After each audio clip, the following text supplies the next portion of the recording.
楚楚竟独自一人下河打捞乾坤镜。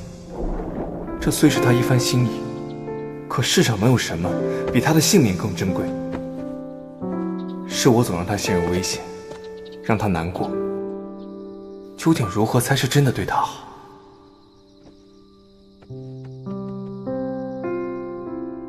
他留在墙上那幅画里的光斑指向了凤凰山西南的位置。那里可有什么容身之所？那里没什么可以让人住的地方，那是片洼地，有一片挺大的沼泽，里面有好多毒蛇蝎子，很危险，很少有人到那里去的。若是真去了那儿，驸马恐怕凶多吉少了。不，王爷，我不是这个意思。巫医大叔他一定还好好的。巫医大叔他那么聪明，能找到那么复杂的指路方法，沼泽里那些事情对他来说一定不算什么的。他有可能只是放了什么东西在那边，然后就到别的地方去住了。我只是想说，那个地方确实很难走，我们如果要到那里去找他，得好好做准备才行。王爷，我明白。对不起。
御园里繁花如锦，但朕还记得你不喜欢花，只喜欢枯草。繁花虽美，却有期，苦等一个寒暑，等来的却是短短的几日相守，转眼便零落成泥，徒留追思之苦。不如蒲草，虽姿容平平，却能四时相伴，看了就让人安心。哼，这可不像你说的话，是萧恒说的吧？他什么花草都不喜欢，他就喜欢石头。朕也是听人说起，你二人的定情之物是一对石头。是的。汉乐府诗《孔雀东南飞》有云：君当作磐石，妾当作蒲苇。蒲苇韧如丝，磐石无转移。可是取意于此。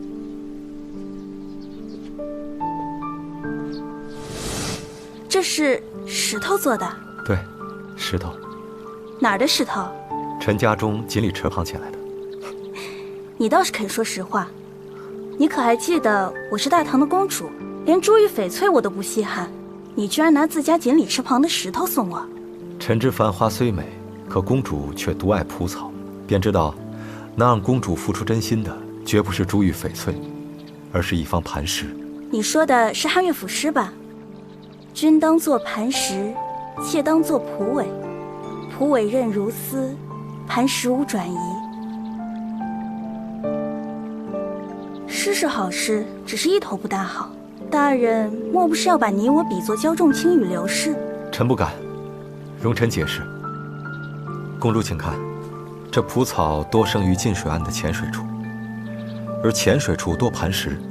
天气好的时候，磐石和蒲草默然相依；狂风暴雨之时，磐石替蒲草稳固其根系，使其不惧风雨。臣不愿意做公主腰间玉坠，点缀公主的绝世芳华。臣想做一方磐石，护公主衣食安稳。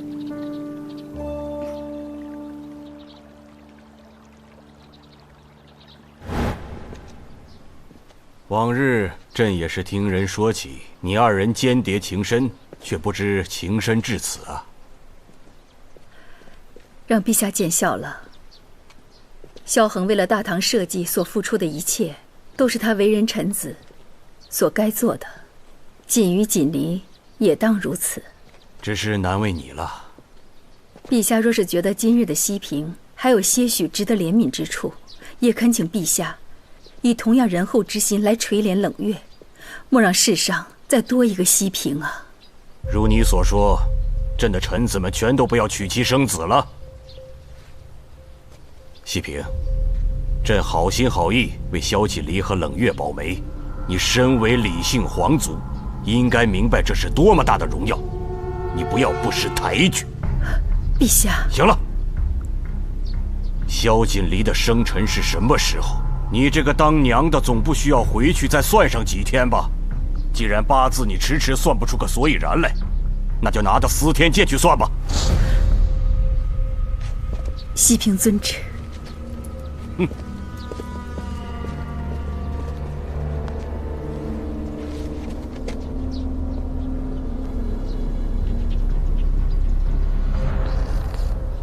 金宝，哎，皇上和西平公主就只说了这些吗？是，奴婢不敢有半句虚言。要奴婢说，这盛世的帝王可真好当，这外无忧内无患的，闲的都干起了保媒牵线的活了。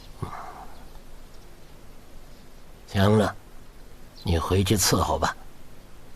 是。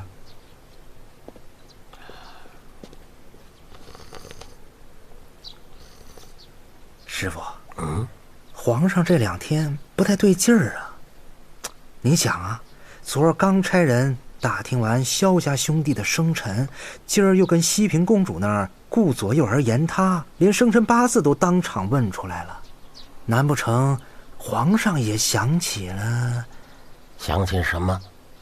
师傅，您忘了早些年西平公主一胎诞下2子的时候，那就有不少的闲话呀。就算那会儿咱们皇上韬光养晦也罢，是不问世事也好，他总不能没有所耳闻吧？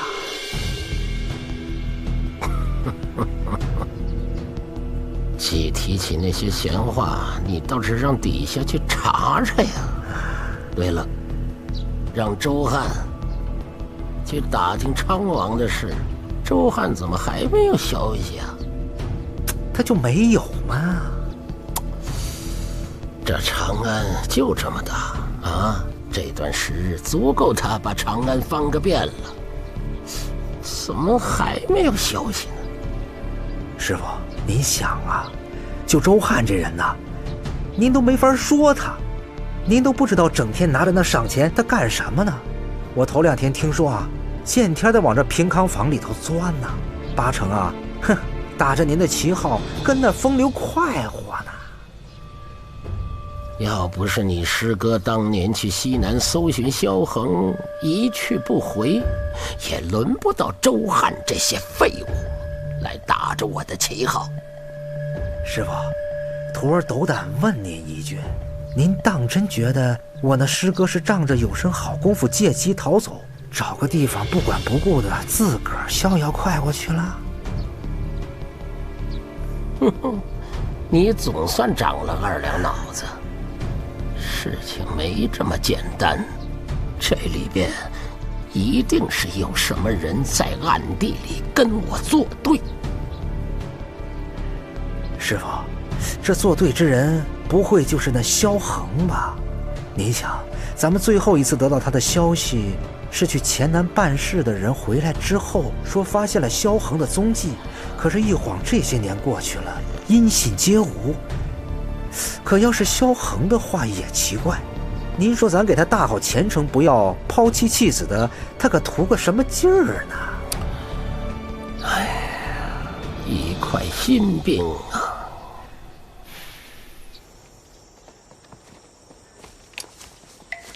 这太荒唐了，别说是待上几年，就是1天也待不住啊！这里一旦入夜，毒气漫布，蛇虫横行，驸马他怎么可能会住在这里？安郡王，不会是在哄骗下官吧？你哪那么多废话？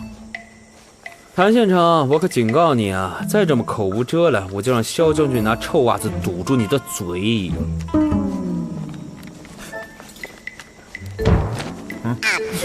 下官不敢多言了。你还真有啊！赶紧收起来，有辱斯文。行伍之人，方便为上，要什么斯文？王爷，再往前就是一大片沼泽地了。巫医大叔亮班指示的位置，大概就是那一片了。父亲既然把路指向此处，定不会是让人来送死的。可是这里这么大，也没有什么指路的标志，这怎么找？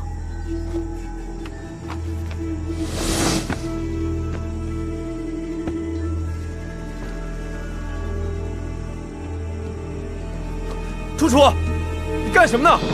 危险，快下来！探路啊，在沼泽地里探路，不登高怎么行呢？哎呀，这么多会功夫的在这儿，登高也轮不到你啊！快下来！对啊，在这种地方，你识路的本事不如我，让我来吧。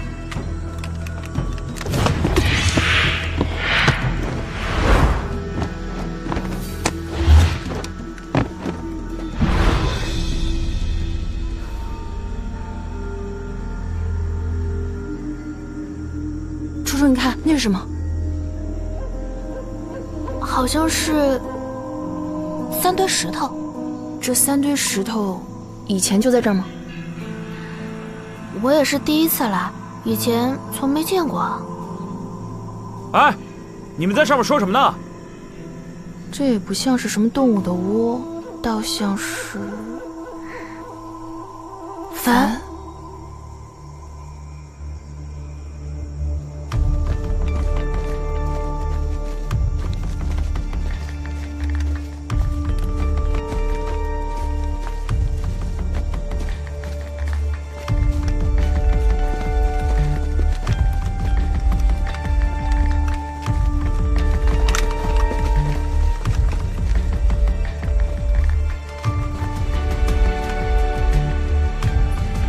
这些石头好像是被人刻意堆在这儿的。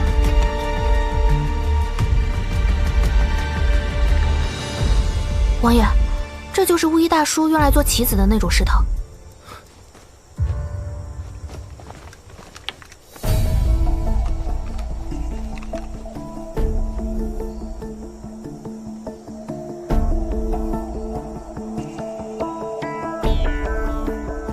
王爷，怎么了？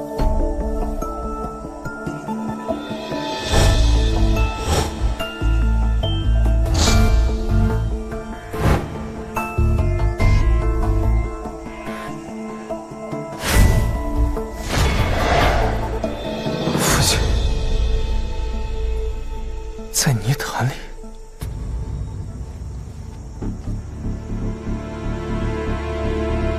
什么？父亲怎么可能在泥潭里啊？父亲墙上的光斑，指示的就是这一片遍布沼泽的地方，而那棋局就是告诉我们，在这片沼泽的什么位置。棋局？这3堆石头。分别代表了其中3颗棋子，而第4颗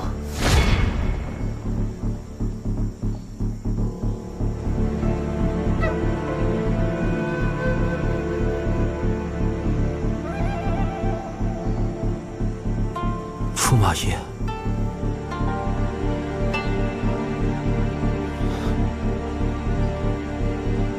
不可能！这不可能！他又是藏尸体，又是弄棋局，费这么大劲把人指到这儿，他不可能就这样！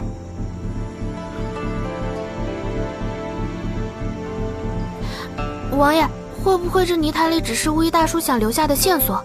就像那个棋局，它只是一个线索，是要把我们再指向另外一个地方的线索。对，你说的对，这里面一定只是线索。副将在，找人给我来，到了线索。是。你们几个过来。是。不会的，不会再有另外一个地方了。为什么？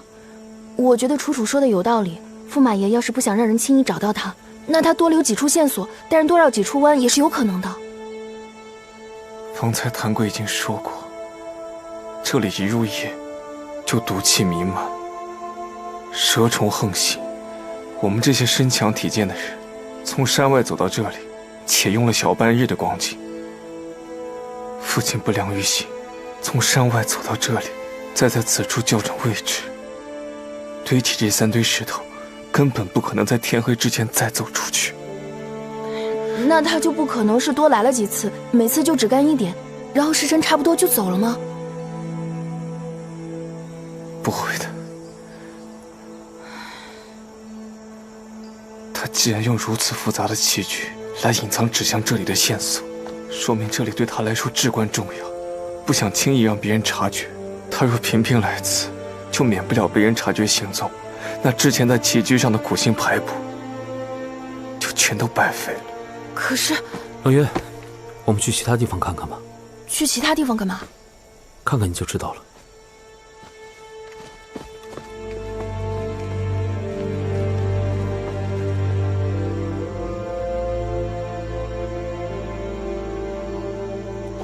不是，你到底想干嘛啊？王爷确实有事事往坏处想的习惯，但他多半都是为了手下人的安全着想。这次是他的父亲，他比任何人都希望这件事情有转机。他既然把这个结论说出口了，就一定已经在心里把所有的可能性都推敲了一遍。这推敲的过程，就是希望一点点破灭的过程，就像凌迟一样。你知道这过程有多痛苦吗？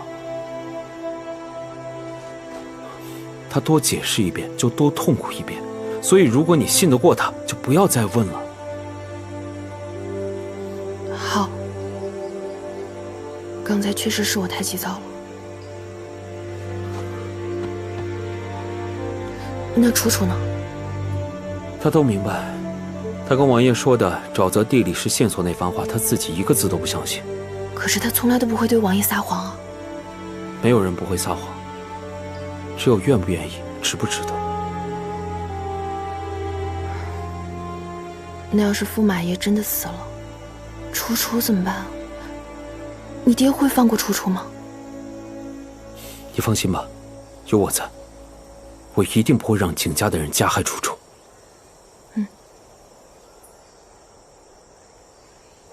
楚楚，王爷，你别说了，我相信你，我都知道，你说的我都相信。谢谢你。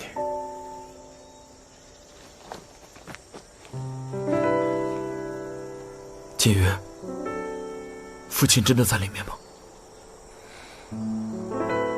在。他在等玉面判官。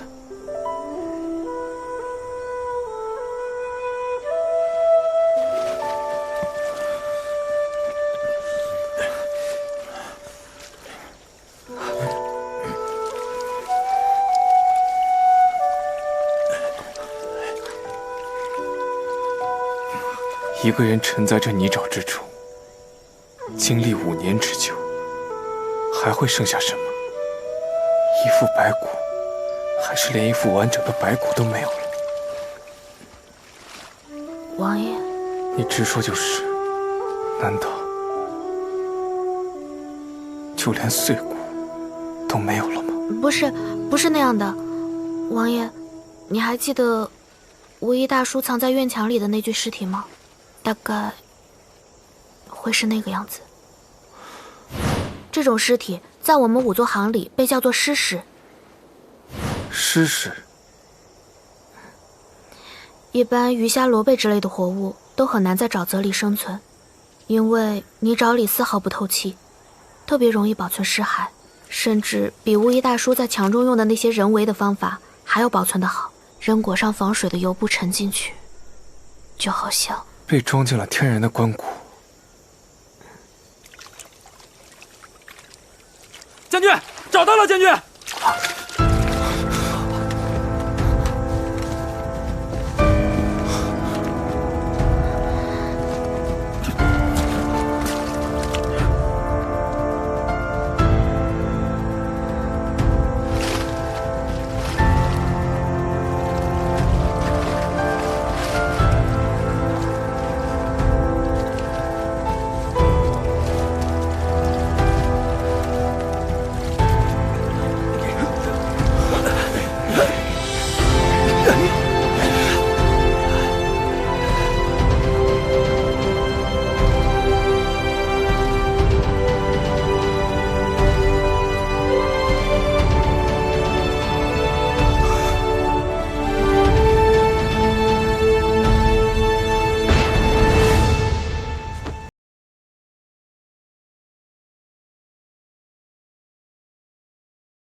王爷，我验好了。他到底是怎么死的？他眼底、眼角、面部、颈部有多处点状血瘀，颈侧血脉明显怒张血瘀，他是窒息而死的。你的意思是说，他被人扔进泥潭之前还活着，他是被人活活溺死的？他是自己把自己沉下去的。为什么？他为什么这么做？也许这里面就有答案。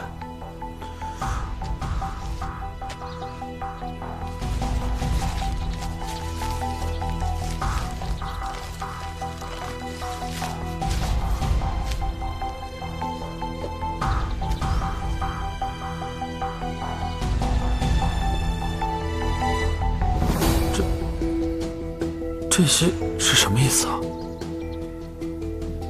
这些是数字，3个一组，应该是密语。密语就是用数字或者符号代替了文字内容。要想知道上面写的到底是什么，就必须得知道这些数字是用哪种特定的方式转译成文字的。数字转译成文字，就比如说这个163，可能有这么一卷书，1就是代表着这卷书的第1篇文章，6就是代表这篇文章的第6列字，3就代表着这篇文章第6列字的第3个字。那这个字就是代表着163这组数字的意思。那就是说，要想知道这里面的意思，得先找到一卷书。可以这么说吧。可是，这没书啊。之前搜了巫医大叔的宅子，那里也没有书啊。会不会是他以前写过的什么文章，或者是他最喜欢的什么书？他最喜欢的书是《战国策》，他所有的手札文章我都记得，都不对。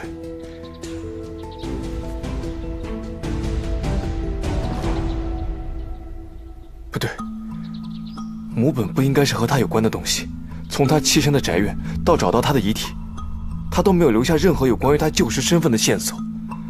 他应该知道，破解棋局找到他遗体的人，未必就是知道他旧时身份的人。破解这密语的方法，应该与他本人无关。可，这匣子里就只有这些东西啊！哎，等等，这石匣子上刻的有字啊！啊，还真有字，我看看。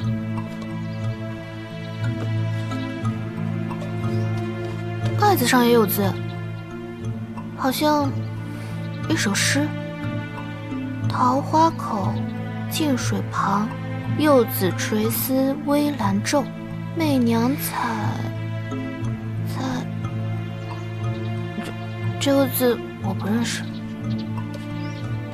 杏，媚娘采杏，清波荡，染浮光。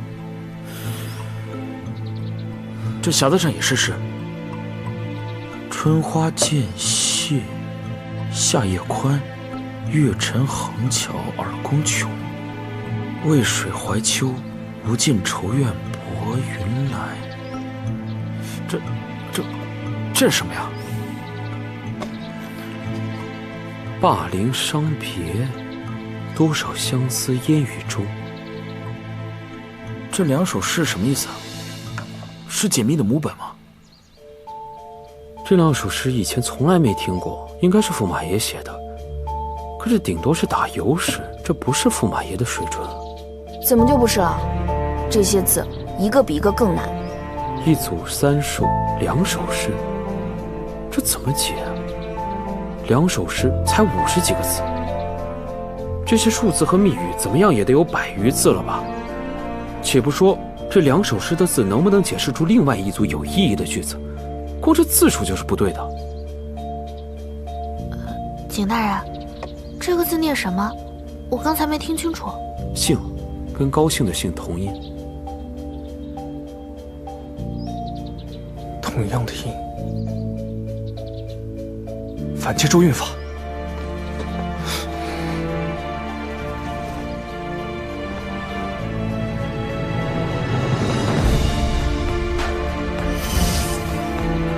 这2首诗不是随便写就的。这首桃花口，净水旁，全诗共23个字，字字声部皆不同。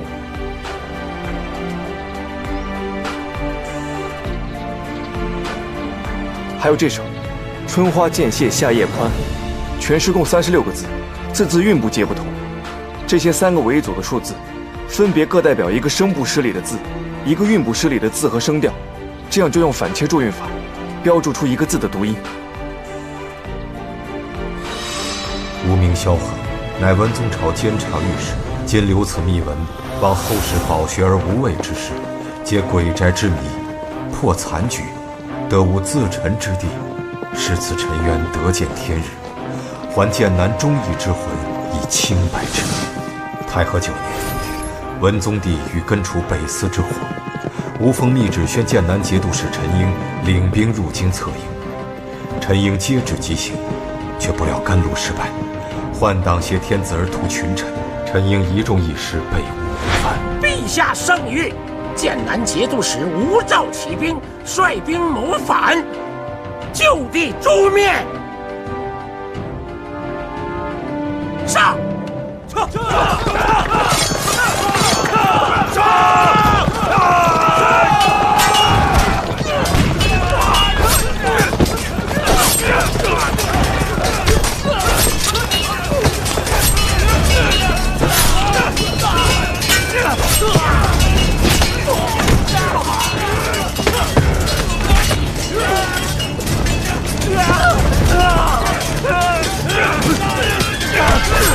哎呦，周御史，快走！我等坐镇清白，全部交给你了。这些野狗交给我们。快走！萧恒跑了，给我追！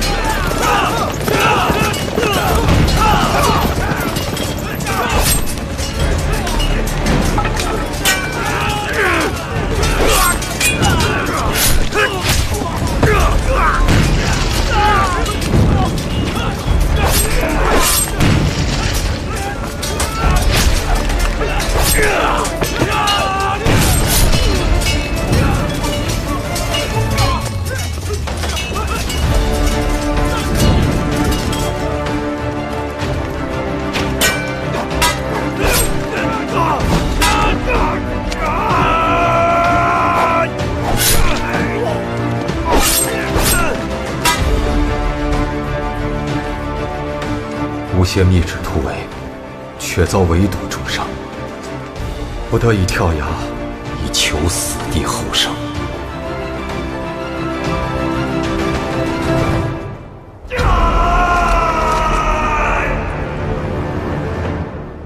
幸得以采药巫医相救，然昏迷越狱，苏醒之时已无力回天。换党更是借圣谕，以英烈之名与郡王爵位相加，与右吴现身，取无命以灭郑军。吾唯恐一步踏错，非但洗冤无望，反牵连更多无辜。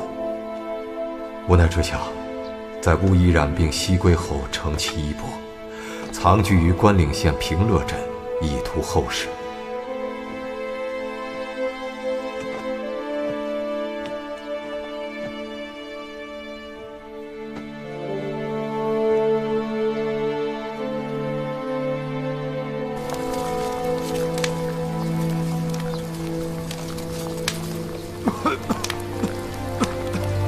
幸得仵作楚家诏父，吾一日不敢忘身父之重托。然关岭县地势险要，与外界相通者唯有一华所。换党势力于西南之搜捕从未停歇，吾双腿已废，不良于行。县中官员有频对潜逃于此之剑南节度使于仲痛下杀手，吾始终未得机会与长安联络。后有宦官独自追查至吾隐居处。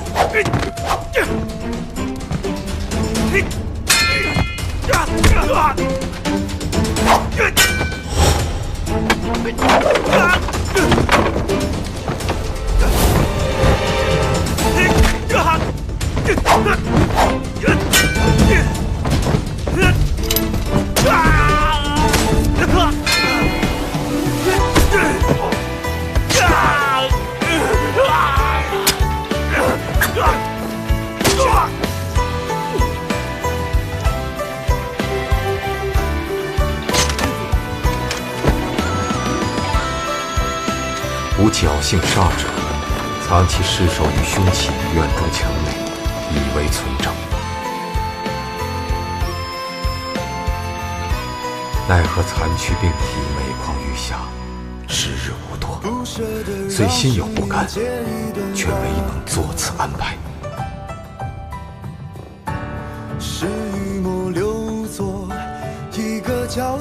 吾写此书自陈拟诏，以天地为本，藏尘冤，以期后人明发。住在我眼眸，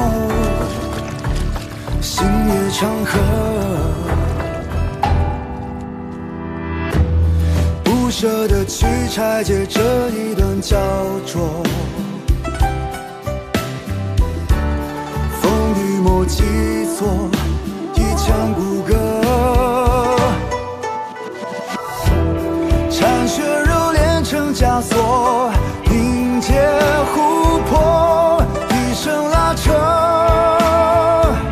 囚禁你魂魄，抽丝剥茧，也再难复刻你的容颜，谎言满天，迷雾的尽头终有光源，平行世界发生着你遗漏的一切，他的鬼脸忽明忽灭，忽隐忽现，解开残卷，在一起抚慰真假碎片，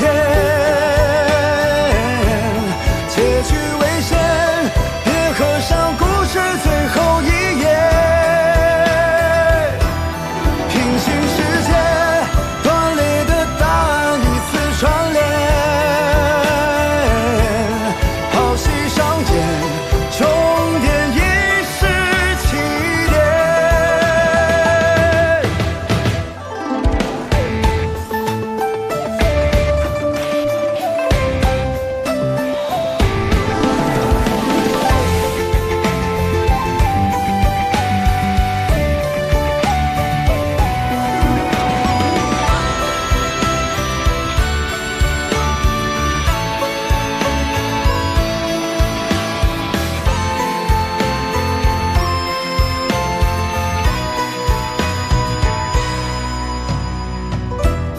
不舍得去拆解这一段焦灼，